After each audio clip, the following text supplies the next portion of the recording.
जय हिंद साथियों, आप सभी लोगों का स्वागत है हमारे यूट्यूब प्लेटफॉर्म पर। तो आज हम लोग जो बायोलॉजी की क्लास 2 लिए थे सेल की कोशिका की, आज हमारी क्लास 3 होगी उसकी।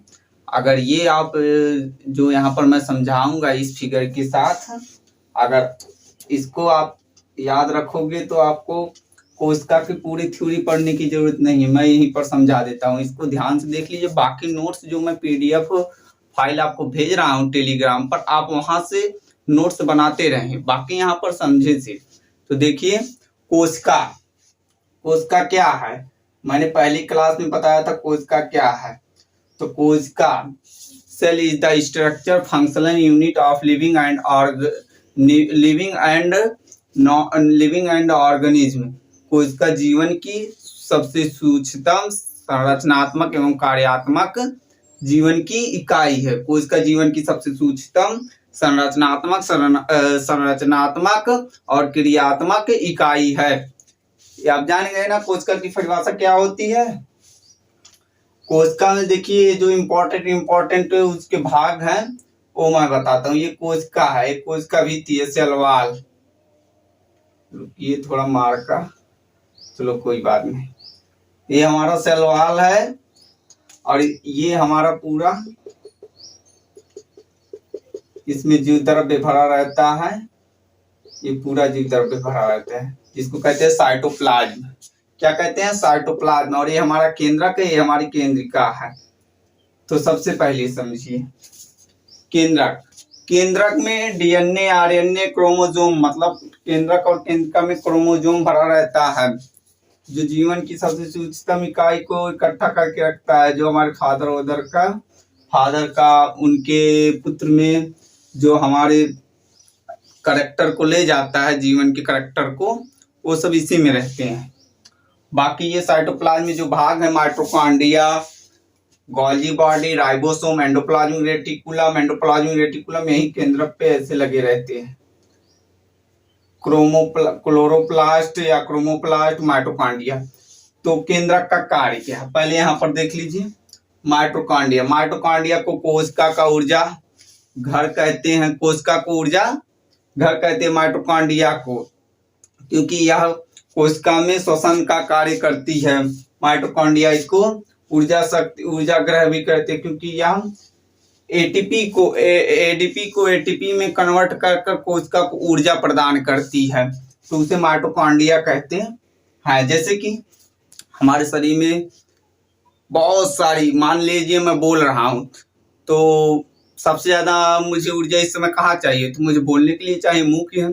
तो जितनी सारी हमारे कोशिका की माइटोकॉन्ड्रिया है वो सब अपनी एनर्जी इस वाली कोशिका को देंगे जो मुंह की है। तो सब इसमें लीजिए। जब इसमें एनर्जी कम हो जाती है तो हमें एनर्जी लेने की जरूरत पड़ती है, प्यास करने के लगती है एनर्जी। माइटोकॉन्ड्रिया ये बहुत इंपॉर्टेंट है। माइटोकॉन्ड्रिया में इसको तो मैं विस्तार से पढ़ाऊंगा। अभी देखो केंद्रक में बता रहा हूँ, ये प्रोकैरियोटिक का केंद्रक है, अभी बताऊंगा इसके बारे में, प्रोकैरियोटिक का। और जो हमारा गोल्गी बॉडी है, गोल्गी बॉडी यह स्टोर करने का कार्य करता है। जैसे भोजन यह स्टोर करता है, ऊर्जा को स्टोर करता है। राइबोसोम या प्रोटीन को स्टोर करके रखा रहता है। जैसे हमें ऊर्जा, बोल रहा हूँ, मुझे कम पड़ गई तो ये गोल्गी बॉडी फिर वो अपने तुरंत ऊर्जा प्रदान करता है। ये स्टोर करने का कार्य करता है गोल्गी बॉडी। और अपना राइबोसोम है। राइबोसोम यह प्रोटीन निर्माण करता है। राइबोसोम या छोटे छोटे कणों से मिलकर बने रहती है। 2 प्रकार के पाए जाते हैं, 80S राइबोसोम और 70S ribosome. 80S ribosome prokaryotic cell में पाया जाता है और जो अपना 70S राइबोसोम है प्रोकैरियोटिक में पाया जाता है। जो 80S राइबोसोम है वो अपना यूकैरियोटिक सेल में पाया जाता है। बाकी उसमें भी 2 भाग है, 60S 50S, फिर ऐसे रहते हैं 60S 30S 40S, सब बताएंगे आपको आगे। अपना देख लीजिए एंडोप्लाज्मिक रेटिकुलम, एक कोशिका में कंकाल का कार्य करती है। जो अपना एंडोप्लाज्मिक रेटिकुलम है, सॉरी थोड़ा तबीयत खराब है। जो अपना एंडोप्लाज्मिक रेटिकुलम है अपना, ये कोशिका में कंकाल का कार्य करती है। जब कोशिका में कंकाल नहीं, कोशिका पिचक जाएगी ना। अरे भाई, जब हमारे शरीर में इतनी सारी हड्डियां हैं, हड्डी नहीं रहेगी तो हमारी मांस का क्या होगी। वही मैं पहली बार बताया था ना, पहली वीडियो में, कि बटुक कितनी हो जाएगी। वैसे कोशिका, अगर कोशिका में ऐसे कंकाल नहीं रहेंगे, ये हमारी कोशिका है, फूली हुई है पूरी, अगर ये नहीं रहेंगे तो पिचक के ऐसे हो जाएगी ना, देख लिए ना, पिचक के पूरा ऐसे हो जाएगी। थोड़ा रुकिए।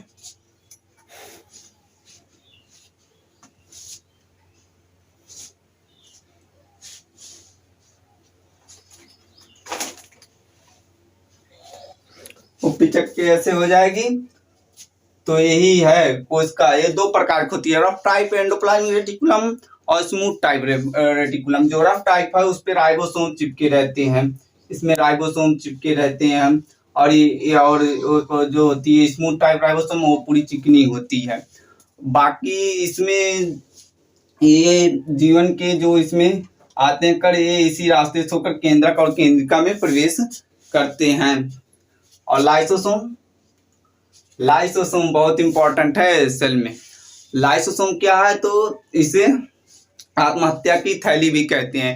जो पूछता है कोशिका में आत्महत्या की थैली किस साइटोप्लाज्म के किस अंग को कहते हैं, तो लाइसोसोम के। क्यों? क्योंकि यह जब कोई कार्य नहीं करता, जैसे हो गया राइबोसोम प्रोटीन नहीं बना रहा है, राइबोसोम प्रोटीन जैसे माइटोकॉन्ड्रिया शोषण नहीं कर रही, कह रही या धन्ना पे सब बैठ कर रही मैं नहीं करूंगा, तो लाइसोसोम कहेगा तू नहीं करेगी, तो कहेगा ये माइटोकॉन्ड्रिया तुम क्यों नहीं कर रही हो, करो नहीं तो मैं तुम्हें इसमें अथवा विषैला पदार्थ भरा रहता है वो बताएंगे। लाइसोसोम जब भाग पढ़ाएंगे, वो अगर इसमें छिड़क देगा तो वो सब मर जाएंगे।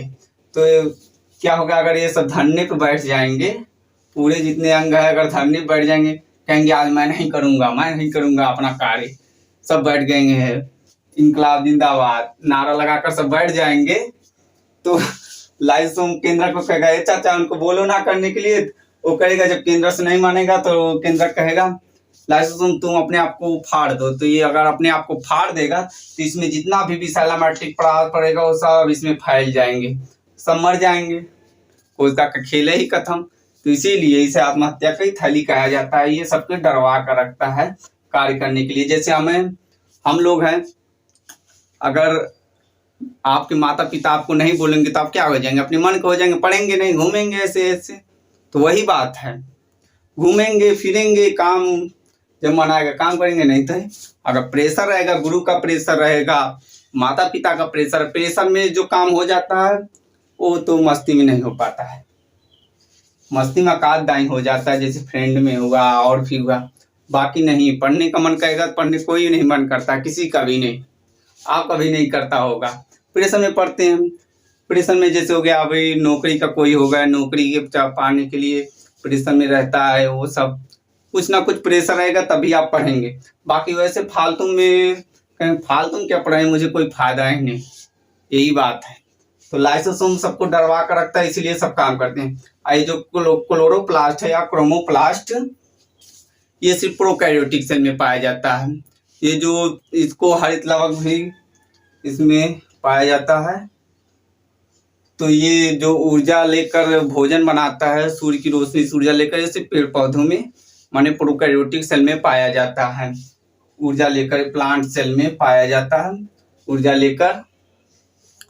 लेकर भोजन बनाते हैं, ऊर्जा लेकर ये भोजन बनाते। प्रोकैरियोटिक सेल में सॉरी प्लांट सेल में पाया जाता है, और प्रोकैरियोटिक में प्लांट सेल कुछ आते हैं, कुछ जीव में आते हैं, बाकी प्लांट सेल में पादप होते हैं। तो ये ऊर्जा लेकर इसमें स्ट्रोमा ग्रेना ये सब होती है, सब प्लांट सेल में पाया जाता है। बाकी केंद्रक इन सबको इन सबका बॉस है, केंद्रक इन सबका बॉस है, ये उसका प्रधानमंत्री है, ये मुख्यमंत्री उसका, ये प्रधानमंत्री है। मान लीजिए अपना मोदी चाचा है, ये अपना योगी चाचा है, वो हो गया ना, मोदी चाचा योगी चाचा है। जब मोदी का कंट्रोल नहीं हो, मोदी अपने मंत्री को, ये उनका मंत्री बहुत खतरनाक है, जैसे अपने योगी बाबा मुख्यमंत्री सीधे एक्शन लेते हैं कार्य पे। तो वही बात है, ये अपना तुरंत अपन नए मंत्री को बोलेंगे, जब कहेंगे कोई बॉडी कहेगा मैं नहीं स्टोर करूंगा, ऑटोगांडी कहेगा मैं नहीं अपना स्वतंत्र करूंगा, क्लोरोप्लास्ट कहेगा मैं नहीं भोजन बनाऊंगा, एंडोप्लाज्मिक रेटिकुलम तो सिधारा रहे वो अपना कंकाल का कार्य करता है, पढ़ता रहता है, लेकिन इसका भी काम है कुछ कुछ प्रोटीन बना जो रफ टाइप एंडोप्लाज्म, वो भी कहेगा राइबोसोम कहेगा, तो ये केंद्रक अपना कहेगा फाड़ दो सारे लाइसोसोम, फाड़ देगा, सब साले मर जाएंगे। कभी कभी क्या होता है, जब हमें कहीं पर घाव लग जाती है तो वहां पर काला पड़ जाता है, देखे होंगे, तुम्हें भी घाव लगी होगी कभी कभी, जब वहां पर काला हो जाता है जिसे कहते हैं कजरी जम गई, मार दिया अरे ससुरा बड़ी कजरी जम गई है करिया, तो कजरी नहीं, जब वहां पर बेजोर से घाव लग जाती है तो वहां पर जितनी सारी कोशिकाएं हैं, जितनी सारी कोशिकाएं हैं वो मर गई, वहां पर मर गई, सेल डिवीजन होगा नहीं, सब उसका मर गई है, सड़ रही हैं, तो कैसे ठीक होती हैं, तो आप वहां पर गर्म पानी लेकर सेकते हैं और भी कुछ करते हैं, दवा ववा लगाते हैं, गर्म पानी सेकते हैं, तो जब गर्म पानी सेका जाता है तो उसकी बलक की जितनी सारी कोशिकाएं हैं, पड़ोसी कोशिकाएं जितनी है, तो उसमें का जो लाइसोसोम है वो निकल कर देखता है, अरे क्या हुआ जी, सब गर्म पानी से सेक रहे हैं, तो देखता है अरे ससुरा ये सब तो मरे पड़े हैं, तो सब अपने कोशिका से निकल कर थोड़ा थोड़ा पानी छिड़क कर उन सबको सही कर देते हैं, थोड़ा उसमें छिड़क देते, थोड़ा अपने में देखते रहते हैं कि कोई ससुरा काम नहीं कर रहा है ना, तो पानी छिड़क कर वो सबको कर देते हैं, धीरे धीरे आपका कजरी समाप्त हो जाती है। तो वही बात, लाइसोसोम का रोल बहुत इंपॉर्टेंट है, यही सब है कार्य। और ये साइटोप्लाज्म में जो भरा रहता है जीव द्रव्य है, ये सब कोशिका के ये जो अंग हैं उसमें ऐसे जीव द्रव्य भर देता है जाम करने के लिए, कोई गिर जाएगा ऐसे ऐसे, और इसमें एक पतली सी झिल्ली लगती है, अगर झिल्ली नहीं रहेगी सेल वाल वाली, सेल मेम्ब्रेन वाली झिल्ली, उसके ऊपर से जो प्लांट सेल में होती है सेल वाल की एक मोटी परत होती है, इसके अंदर एक पतली सी सेल मेम्ब्रेन होती है, नहीं तो अगर ये नहीं रहेगी तो सब छितरा जाएंगे इधर उधर ससुरे, कतु गाजीपाट ये ना भाग रहा है, कतु लाइसोसोम ये ना भाग रहा है, क्रोमोप्लास्ट, तो इसीलिए कोशिका झिल्ली का भी बहुत अहम रोल है। समझ गए ना, समझ गए? तो अब देख लीजिए हमारा, अब जो बता रहे हैं प्रोकैरियोटिक का कुछ भाग, उसमें मैं दूसरी क्लास में लिया हूँ, तीसरी क्लास में देख लीजिए। केंद्रक में क्या होता है, प्रोकैरियोटिक का केंद्रक अल्प विकसित होता है, प्रोकैरियोटिक में केंद्रक अल्प विकसित होता है, पूर्ण विकसित नहीं होता है, क्योंकि इसमें केंद्रक झिल्ली नहीं पाई जाती है, इसीलिए प्रोकैरियोटिक में केंद्रक अल्प विकसित पाया जाता है, और इसमें क्योंकि इसमें केंद्रक झिल्ली नहीं पाई जाती, झिल्ली ही नहीं रहती है, केंद्रक वैसे ही रहता है। केंद्र में प्रोकैरियोटिक का आनुवांशिक पदार्थ न्यूक्लियोटाइड पाया जाता है, बहुत इंपॉर्टेंट है, न्यूक्लियोटाइड पाया जाता है केंद्र में, उसके केंद्र में जो केंद्रक के केंद्र में प्रोकैरियोटिक का आनुवांशिक पदार्थ न्यूक्लियोटाइड पाया जाता है।